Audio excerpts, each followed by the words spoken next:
All right. I think I'm recording. I am. Hello.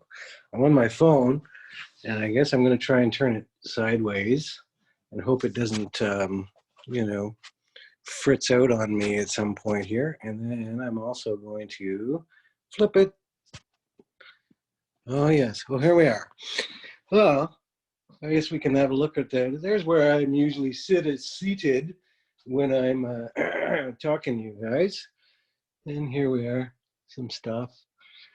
There's that big painting back there. There's that piece I showed you earlier. There's another one over there. And, stuff. I'm shadowing around here. I can shine some lights. So this is my studio, I guess you'd call it. It's a room in a house. There's some paintings, another chair, paintings, spot where some of the dogs lie. I've got some small dogs that you may hear, at various times. This piece I just finished. It's, just about 3.5 by 4 feet on canvas. I actually was just about finished it in August, just before school started, and then I had a couple things to do, and then, I sort of got busy with school and doing stuff, and then I didn't get a chance. I just sat and looked at it various times longingly, saying, oh, I wish I didn't have to do another one of these Zoom things, and I could finish that. But it's finished now. I have to photograph it yet, and that kind of thing. Anyhow, and so there's my work desk. I've got this is just a big sort of tarp, not that it protects that much, but if I'm doing really wet work that, gets a lot of stuff on, I'll throw that on there. And I am working on another painting now, finally, just a little bit. And I've got I had that made. A former student of mine is a cabinet maker, and they made a lovely, flat file, I think he likes to call it. And oh, there's a dog down there. Hello, Phoebe. How are you doing? Yeah, say hello to everybody. Hi there, champ. I sometimes sit over there. It's got a black floor. I just put down this rubber, and it's, I don't make too much noise. I'm in the upstairs. There's a window. You can't see outside. You can see me, though. It's dark out there. It's nighttime. And the closet, which works nicely here. If I step around and back and shine a light, you can see that, there I've got lots of stuff, like more brushes and tools. And there's a painting that I've started. It's just hiding in there for now, out of sight, some spray paints and various things. So, that keeps my extra stuff in there. And a fan that I can put in the window to ventilate out through there if I'm using any smelly things and so forth. And I've got a selection of brushes and stuff at hand over here. Again, I've just got a few brushes there. I'm not doing anything sophisticated here. As I always say, this is a kind of a boring part of the thing. I always say, well, big deal. So, but I did these washes earlier, if you wish, and they're all quite strong. I would say to people, ooh, watch out. Those are really strong. They're really, quite intense at this stage. I mixed the colors over here, if you will. I cheated a little bit. I've been using just some inks, acrylic and India inks. It's very similar to what you're going to be doing with your acrylic paints. It's just your paints are thicker, so they go a little further. These are fairly pigment saturated, I guess you'd say. So, I don't need to add a lot of water, and I still get a lot of intensity. But as I said, one of the first things I'll say is when you're starting off at the very first on the board, the very first layer of color that you put is going to really dominate for a long time. Even if you put many light washes over, this yellow, I'll kind of run across the whole thing. It'll still really dominate, the whole thing until you start getting more opaque. And remember, if you've watched through the series, if you will, there's a video before this which covers the color wheel and why, how to consider which colors to mix together before you start applying. So that's color mixing, so that you can say, well, I want an orangey red and a red or a blue, this green, I have to mix a green, or I've got a green or whatever. That's the physical mixing. And then what's happening here is you're laying down series of washes like this, and as I say, with the acrylics or the shellac-based inks, they dry, and then, you know, if I were to come here with some, try to make sure your wash water is fairly clean. I'm just going to go over here, and you can see I'm brushing water across that, and it's not, you know, bleeding out, right? There's actually just a little bit of leftover from this brush because it's not perfectly clean, but even that, you can see it, right? So that goes to show you how light you can be sometimes, and it'll go. But really, you know, that's not bleeding. You can, it did, you know, as I'm rubbing it, it is taking some off the surface, right? So that's like using my finger as a sandpaper to kind of, you know, bring up some of that stuff. And that's where I was talking about being able to use the sandpaper to bring up some of the surface texture. So you'll see how, you know, I've got some whatever on my finger, and you know, you can see how it's sort of changed that. I'm going in real close here, and you see how the texture in the gesso is you know, affecting things, because where I've rubbed it with my finger and rubbed the thin layer of paint off the surface, now the white is showing again. So when I wash another color across here, if I go with a yellow or something, it'll modulate the red here, and it'll do it here as well, but then you'll see more just of the yellow on the white as opposed to the yellow over the red here. And that's the idea, is that you're slowly building up layers. Now, these are pretty bright and pure hues, so most of you will not find these too practical for what you're doing, because you're probably going to be choosing to go with earthier tones and bark and things like that with your textures. But maybe you've got some brilliant colors, and you know, you'll want to look at nonetheless modulating them somewhat. Now, as I said, I've started with what's a fairly dark layer. Now, this blue is really dark. I call it really dark, but you know, I'm going to kind of bring my light under there. As I say, you want to be careful to start lighter. You can always darken it, but it's hard to lighten it up. I mean, you can sort of rub at it a bit and wipe some away, but generally, you know, I went just slightly lighter over here by mixing a little more water in when I made my second band of color there. So, you know, and on this board, you can even see how, you know, it's a bit light and dark. Where there's the thicker white peaks of gesso, it's quite white, and where it's a little bit browner, that's where you're still seeing a little bit of the brown from the board through, right? So, I mean, could have done with another coating of gesso on this. I didn't even sand it afterwards, so it's slightly rough, but, you know, again, I'm going to deal with that. So over here, I've, you know, put a few colors. As I say, when you're mixing your paints, you'll probably, you know, you'll start with just a little dab of color from the tube, boop, put it in there just to put the smallest amount, get a little bit of water on your brush, stir it up and start to get it fluid, and then keep adding water, right? A lot of times what I would do is just dip into the clean water and add, stir it a bit more, but then now I've got paint on my brush. Well, I don't, but I'm pretending, right? So then if I put it back in the water, now the paint is getting in there. So that's why, you know, you might want to have something like this. I've got an old syringe that I just have kicking around, and I use this little yogurt container for fresh water. I've got another one over there for, you know, it's clean right now, but basically it's for washing my brushes. Once it starts to get too dirty, I'll, you know, go dump it out and freshen it up. I knew there's a washroom through that door, so I've got a sink and access to water and stuff. And you know, yeah, there it is. There's out there. There's down there, and down below. This is one of those. I'm up above. There's down there across the bridge. So that's outside my studio. Dog's down there somewhere, I guess. We'll probably hear them sound off at something sooner or later. Okay, I should stop meandering around.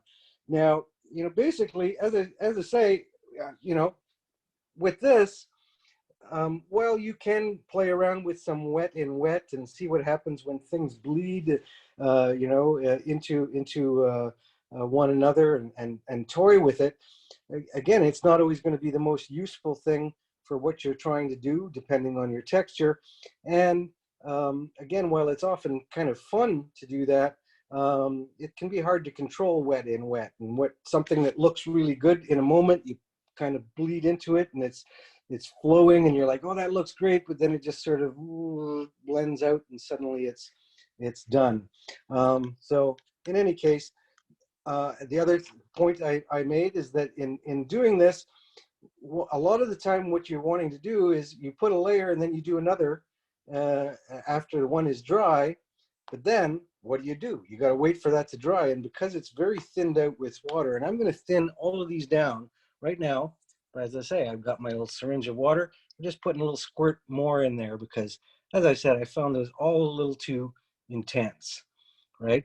And so I'm thinning them down, and now I don't want to go from next to next, or it's going to start to make that purple and so on and so forth. But I'll just use this fine brush and go over here and run a bit of a wash across. So you can see how it's fairly transparent still, but you know, again, I can kind of load the brush and kind of come into one end and, right, you know, so you can, again, you can modulate within one layer, but that's going to slowly sort of blend its way down into here probably, right? It might not if I don't put too much, right? But, you know, so there's the first instance of just with one color, I'm kind of going wet into wet. It's not different colors wet into wet, but, you know, there it is, a little more intense and a little less intense, right? But since I've got a bit of wet stuff over there, I'm going to go to the next and grab a little red, and we'll see what happens here when I kind of run across the top with the brush. I'm trying to, there we go. So now, so again, because I'm doing it wet in wet here, it's actual physical mixing. So the pigments are slowly sort of mixing together. Because the red is a bit more dominant here, there's less blue. It's not really turning that violet, but you can see it is starting to get a little violet there. Up in here, you know, if I go in, it's more subtle, right? And you know, and now it's just slowly bleeding its way across, right? And then that's where I say wet in wet isn't always that controllable, let's say. You know, it's probably as time goes by here, it's going to, you know, this is going to kind of even out and, you know, that kind of thing. But again, I'm going to bring this violet up across the end of that. So, you know, again, but while I'm at it, let's say I'm going to do something here, doing multiple things. So I'm bringing this red across here. And since we're playing with wet and wet, I'm just putting that there. And now, as I say, you know, at some points, like you might say, oh, I like that, and I don't want it to blend out anymore. Well, one, it's only going to go as far as the wet area is. This might bleed out a little more to there. But if I had a hairdryer, I could hit it up and, you know, blow hot air on that and dry it up fairly quickly and sort of freeze it in its tracks to some degree. But you also have to be careful not to get too close. Sometimes you can blow it and it'll start to blow the color a different direction and so on and so forth. But I'm going to just step over here, grab some Kleenex. So Kleenex, you know, it's handy to have around, or these blue towels. Part of our painting kit when I was a student, we always had natural sponges. I don't have a piece handy right now, but it's like a sponge growing in the ocean or something like that. And, you know, it has a certain texture. And then what you can do is you can blot up color. And if you do it carefully enough and at the right time, like before, you know, basically as this is starting to dry, you know, when it's really wet, if I blot it too heavily, I'm going to just blot most of it up. But, you know, if I let it start to get a little tacky, then, you know, it'll create a crisper texture. If I blot it too soon, the texture will soften because it'll sort of re-bleed itself. And so part of the, as I say, part of the whole aspect of working with washes and colors is sort of recognizing that it is going through a transition, right? It is drying and it's going to have different states at different times. Now, we can't really see, but you can see it's still wet. But I'm just going to kind of do a light blotting, and I've crumpled the paper up so that it's not like flat and just taking everything up. and I'm going to kind of just tap in there. So you can see how it lifted up, but then it also automatically kind of softened. The edges softened and got kind of cloudy. And because it's still fairly wet, it's going to kind of, the red that's there is going to kind of, make its way across, and it probably won't be as noticeable, but it is subtly noticeable. It's darker red there. It's more of the blue still showing here where I've blotted it up, but you don't see any crisp kind of texture. But if I pay attention while I'm talking and stuff, and I remember to go back at it in a couple of minutes or so, I'll be able to blot it again, do another blot over here, and if I get it at the right time, it'll, now as things are going out of focus, it'll be crisper, right? Instead of, like, you can see how that is sort of blending back, and it's still slightly light, but you don't really see any texture from it. But as I said, at a certain point, if you blotted it at the right time, then you're going to see a crisper kind of texture that might be, considered like stone or whatnot. And, if you've looked on the internet, and you've probably seen technique demonstrations, there's all kinds of things you can do, like take rock salt and put it in, sprinkle it in while it's wet, and it draws pigment to it and creates little spots and speckles. As I say, there's the sponges. Sometimes you can take some saran wrap and lay it on top of something, and then scrunch it up and then leave it there for a while and then take it off, and it'll create effects. But again, you do have to always just kind of be playing around and seeing what happens, and considering what state is the paint in. How wet is it? And is it going to just sort of do like this and sort of bleed back together again? Or can you, now let's see what happens if I try blotting a little bit over on this side here with a good textured area here, and flip. So there. So now you can see it's holding its crispness a little more. It might still soften yet, but because it is a little drier, there's not as much fluidity there, it's probably going to hold that a bit more. I'm going to give it another blot, but you can see that end has started to dry.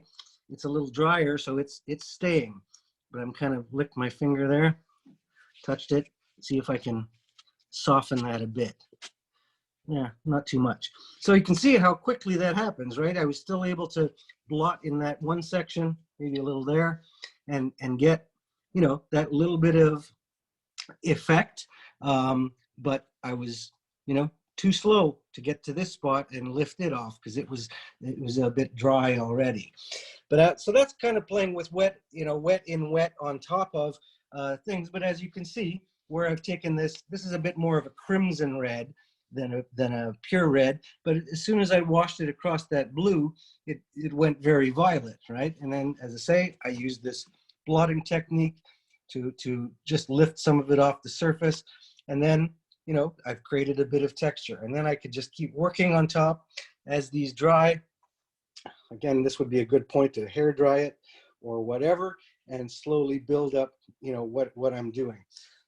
So, let me just grab a brush. I'll grab one of these goat hair brushes here, and I'm going to take some of this yellow. So the yellow is the, sort of faintest over there, really. Well, over here it is, but let's just run it across this whole band here.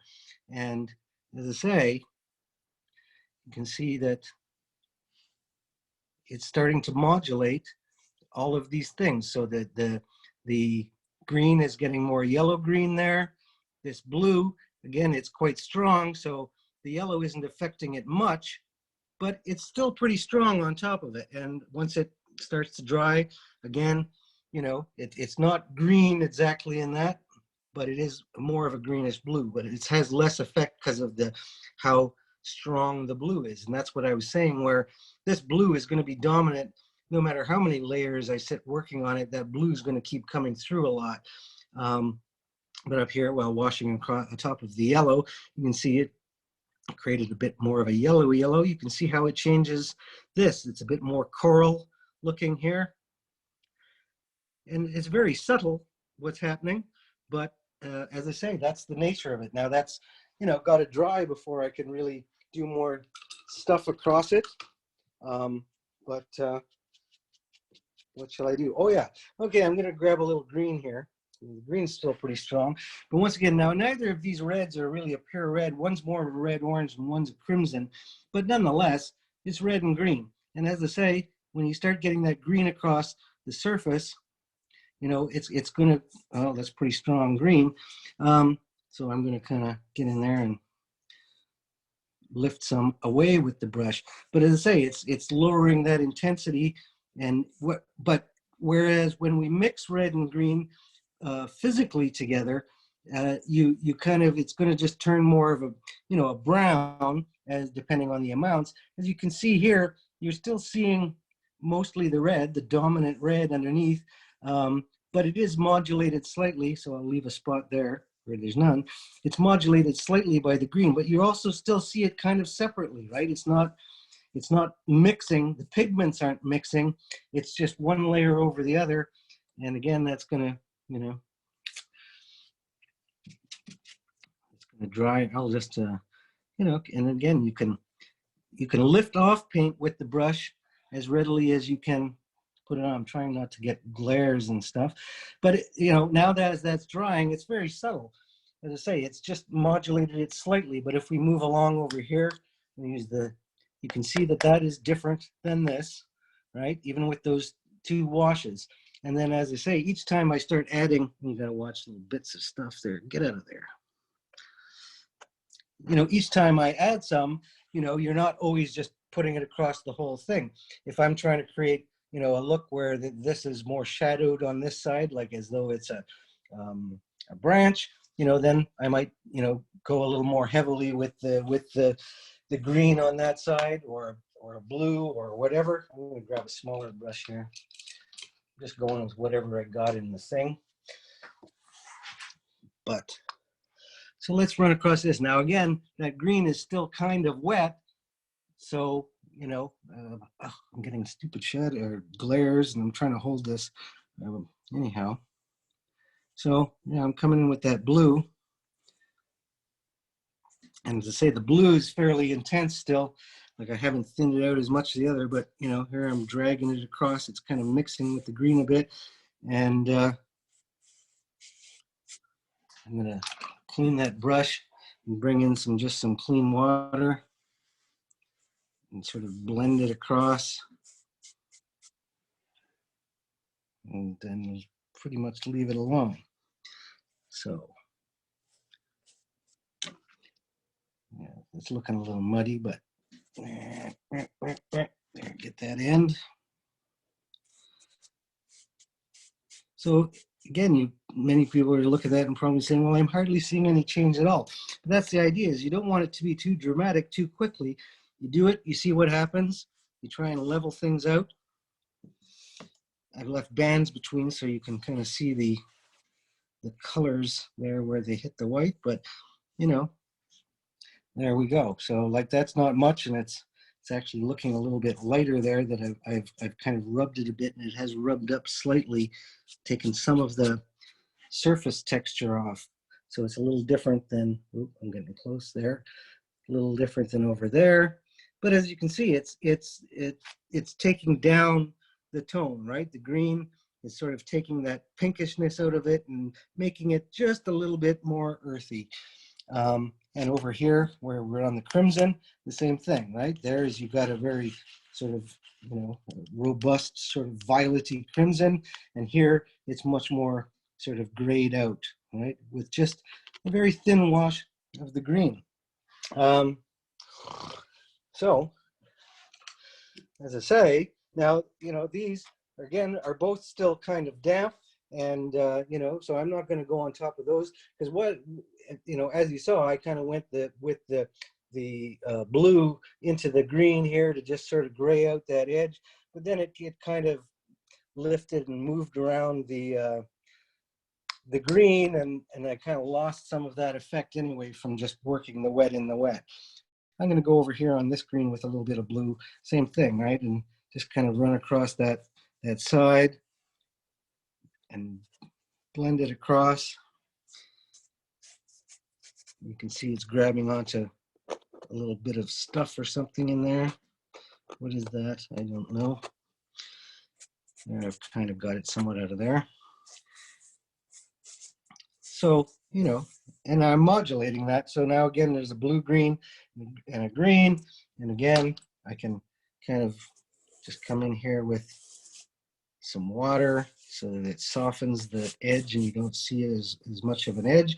And then that's creating a bit of a gradation from a green, you know, a blue green through to a lighter green in here.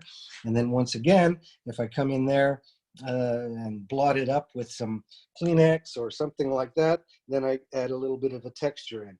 Oh, I didn't go and get a thing, but I'm sure I've got some piece of something here. I've got a scalpel. I must have, I've usually got out of there, a little piece of sandpaper kicking around over here. And so once again, on this blue, where things are, as I say, it's more intense and it'll show the effect. Get this fuzz off of there. This is where, at various points, I might come in here and lightly sand that surface.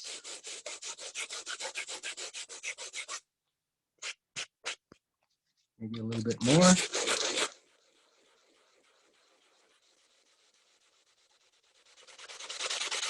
And so you can see now I'm bringing back that texture there. So then when I wash across with another color, it'll be more vibrantly that next color on the surface areas, and down below it'll be the color mixing a little bit more with the blue. So let's just run a little bit of that. Let's run a little bit of this orangey red across, because this is a red, but it's a bright red. So it's, you know, again, somewhat closer to an orange, which is complementary. Ooh, that's intense. Complementary to blue. So it's going to kind of really knock out that blue and make it, as I say, a much a browner, earthier kind of thing.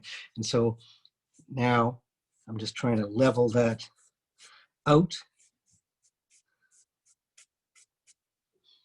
And again, I'm not paying too much attention to my extents here, where, you know, I don't want to have that strong edge, so I'm just kind of brushing it out. And there, you know, as I say, it's subtle, but you can see how we're getting that, you know, that slight oranginess on the surface of the texture that was white, and then it's modulating the blue to the brown, but you still see, you know, now it's going out of focus. Anyhow, you still see how it's modulating and adjusting the color. And so, like I say, I always find this kind of demonstration, you know, it seems like nothing much is going on, but you can see over here where I've washed that yellow, you know, how you've got, you know, it's very different, that the way that looks versus the single layer.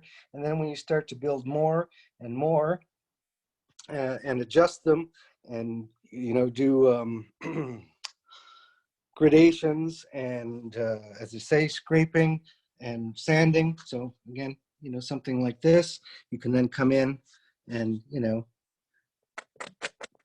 right, create a texture that might be whatever, scrape and scratch, you know, get that brushed off, then do more washes across it. And then once again, where I've exposed the white, that's going to look, you know, you'll still see that texture there, but then you start colorizing it and other colors get deeper and so on and so forth. But again, for the purpose of demonstration, I've gone fairly dark with these washes. And what I tell people is I recommend, you know, start it out much more lightly, right? I'm going to take a little bit of this blue.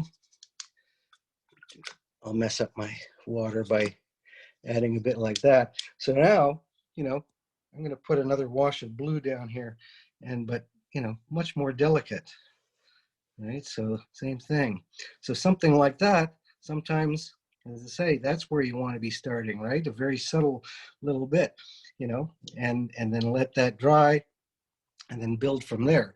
You know, you barely see it, but it's there, right?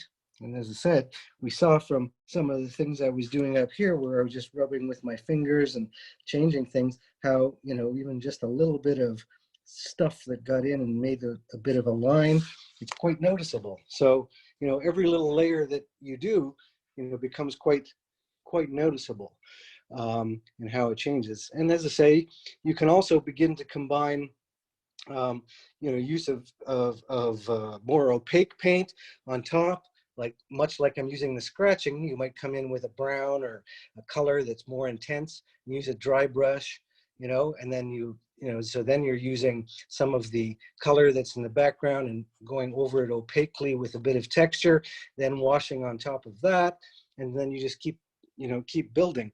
But you're always trying to keep it so that there's a transparency and that you're seeing layers, and you're not just getting suddenly a opaque solid color, right? So as I say, this this in here, that's green through blue green, but you're getting all of these yellow greens through blue green. So that's a full range of 3 colors really that are just modulating within that one band. And I've only done 2 washes, if you will, generally here.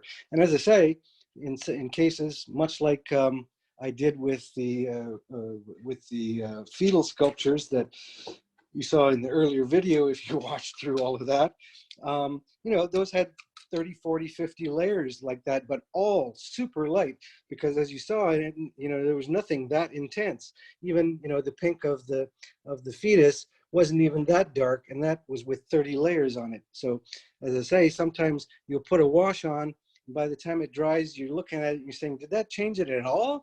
But slowly but surely it does. And again, it's kind of about patience. So, depending on what you're doing, birch bark, you have to be very delicate, like especially if it's white, right? You're putting like just the barest shadow, perhaps of blue. It might be much like, I'll get where you can see how that blue is still wet over there, but it's barely there, but and it almost looks whiter in a way. That's partly the reflection. But as I say, you do that, and then maybe at a certain point you were coming in with a finer brush, and I don't have any really strong colors, but you might come in while it's still just the slightest bit damp and put a little band of brown, and that's those dark lines in a birch bark piece. And then how some areas of the birch bark are much more burnt sienna kind of color or earthy reds. Well, then again, you look at your reds, modify it a bit, add a little bit of green to take down the intensity of it, thin it out, make it really nice and transparent, and then you wash across the next thing. So I decided I'm going to come in here, and what was I going to do again? I wanted to I'm going to take a little of this red, put it in the middle here, and I'll clean my brush in there and just add. So now I'm physically mixing together. Now you can see that I've added about equal amounts, and that's just like this sort of middle brown, right? But when we paint it on, you can see it's more of a greenish, right? A slightly to the greenish side, right? So, and I'm going a little more intensely there so you can see it, but there. So then again, what is that? Is it an olive? Well, it's somewhat olive, but again, it's something that then when you wash it across other areas, I'm going to wash it across here. You can see how it's modulating that red and kind of taking the intensity down. There we go, bring it a little more. I'm going to add a little more red into there, bring it back. So again, I'm just mixing the 2 complements there. And so now we've got a bit more something that could be, like I say, that's more of a, I'm getting farther and farther away from my light that I've got there. You've got more of a reddish brown next to this greenish brown, and that's, so there. And I'm going to add a little more red back into that. Run it across the top here. And now that's a bit of a burnt sienna kind of there, and kind of intense up there. So I'll just take a wash, run it across. So there, there you've got a sort of range. Again, I've kind of let the reddish browns dominate. So I'm going to bring this green back into play here. Come back from the bottom, run it in. And so that is kind of as I say, a gradation, from the red through to the green in that middle zone where everything is, earthy, right? And that's both from that bright red and that bright green. And again, blended together wet. But now I leave that to dry. It's subtle and delicate, but then I build layers on top of that. And, and as I say, then you can also start to use stronger colors and, get bands and textures and things like that in there. So as I say, it's a fairly unimpressive to sort of see because, to really move this into something, I'd have to sit here and keep adding layers and layers and layers and slowly modulating it, using the hair dryer, scratching, scraping, and, moving it towards whatever. And I'm not looking at anything that I'm trying to, do. So I'm just kind of generally going with some colors, but that's, as I say, in many cases, you guys have been using your color much more opaquely and directly from the tube with very little water added. And as I say, you can kind of see when we go up to this, how, watery, these are. If you look at that blue, right, barely any intensity to that, right? There, that's quite strong, but I'll just put some over. So, there, that's too strong, too much. I'd say thin it out a little bit. Start out real light, let it build up. You can always build and make your darker layers as you go if you find that it's just not as intense as you need, but, try and build it slowly. And as I say, you find that, no matter what, like those are both very light, but they're distinct. While you're changing the color, you still have a sense that that is two layers of color and not merely a violet that's been painted there. And as I say, start to get the hang of what is the pace that this is drying at and what can I do when I touch it. And like if I touch that there now, it's, I can leave my fingerprints in it, big deal. But like I say, you start to blot in a certain way and you create a bit of a texture and then, build on top of that. And warm and cool, that comes into play as well. Again, you can look at, those aspects of the piece. But that's, I guess, probably enough about this. And what I am going to do here is I'm going to end this video and let it save. And then I'm just going to go grab a couple pieces of paper and cover the whole gluing thing about gluing papers.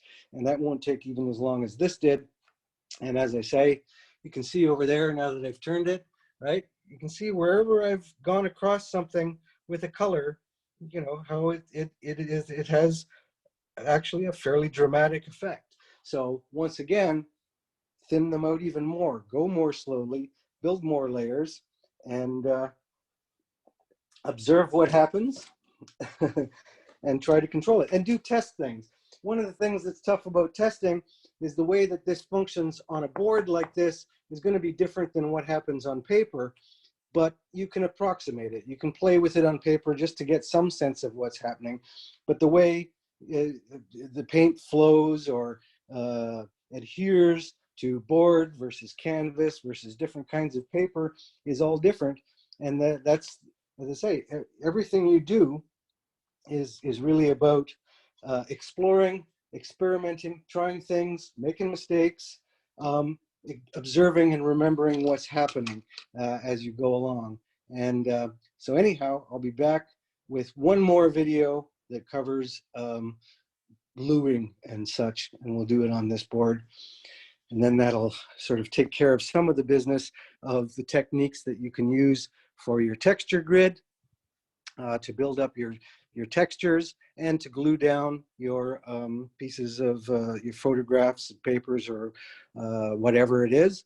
And as I say, if you're using actual bark and things like that, you may have to consider some different options for gluing, but we'll go on a case-by-case basis for that. So I'm going to save this recording here, and I'll see you in the next one.